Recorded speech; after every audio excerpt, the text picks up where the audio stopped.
Hey everybody, welcome back to my channel. I appreciate you tuning in with me today. I'm going to do a video I seen today about divorce. It is a touchy topic. It is one that I believe that we should discuss more because it's interesting to see who exactly is the one who initiates divorce the most. I personally believe it's women, but this is good to have a perspective from a lawyer who actually has statistics from their own cases. So let's see what she has to say. How bad it's going to be when people get this answer from me.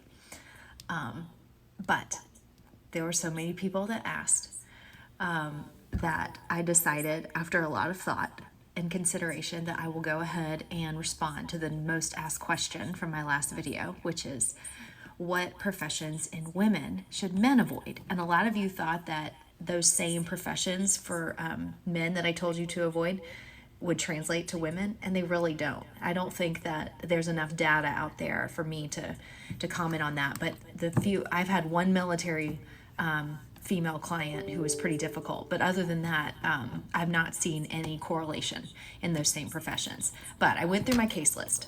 And if you have a problem with me giving an introduction to this, then just scroll along because I'm about to hurt a lot of people. So I'm going to explain what I have to say. And you're going to have to listen to it if you want the answer. I went through my case list, and there's about 60 cases on my case list. And there are some common professions that I see in women. The most common one that I see is teacher. The second most common is nurse. But those cases are not cases where the female is really difficult or litigious or anything like that. They're just kind of run of the mill cases. The most common profession that I see in the female parties in my divorces, and this is over 13 years of cases. Oh my God, I'm so nervous. Is stay-at-home mom. Hate me. I know y'all are going to hate me, but let me explain why. Number one, when you're divorcing a stay-at-home mom, they are paralyzed with fear, and rightfully so, because their whole life is going to change. They are going to have to go back to the workforce. They're going to have to possibly move. Their finances are about to be very different. There's lots of things that they don't know financially about what's going on. And so they tend to stick their head in the sand and stall. And so the cases become very contested and very expensive. The second reason that I see that stay-at-home moms end up being the most common profession in a divorce is that I think there's a tendency, and this is completely my opinion, just based on my observations, they tend to focus so much on the children, and the husband focuses so much on career that they first of all they don't feel appreciated by one another. But the husband starts feeling like an ATM, and the wife becomes completely focused on the children, and they tend to grow apart. So I think that's why it's the most common. That's not hate, just an observation. It's probably my last TikTok. So see ya. Okay, so that's an interesting observation, for sure. I would have to say that when it comes to divorce and her saying that stay-at-home mom is, and by stay-at-home mom, I'm going to assume that she means not a man dating a stay-at-home mom and then they get married and get divorced, but a couple who have been together and the mother becomes a stay-at-home mom and then they initiate the divorce.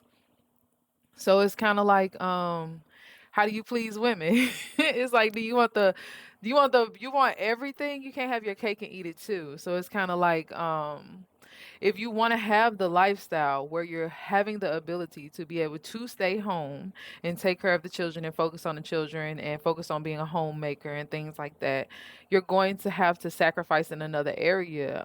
You're going to have to, try to get creative in ways to find balance in your life when it comes to the fact that if you want to be in that role in the traditional sense, right? The traditional sense would be that a woman stays home and the man goes out and work. So in order for something like that to be maintained, the man will possibly have to work a lot and you'll spend a lot of alone time, a lot of time with the children.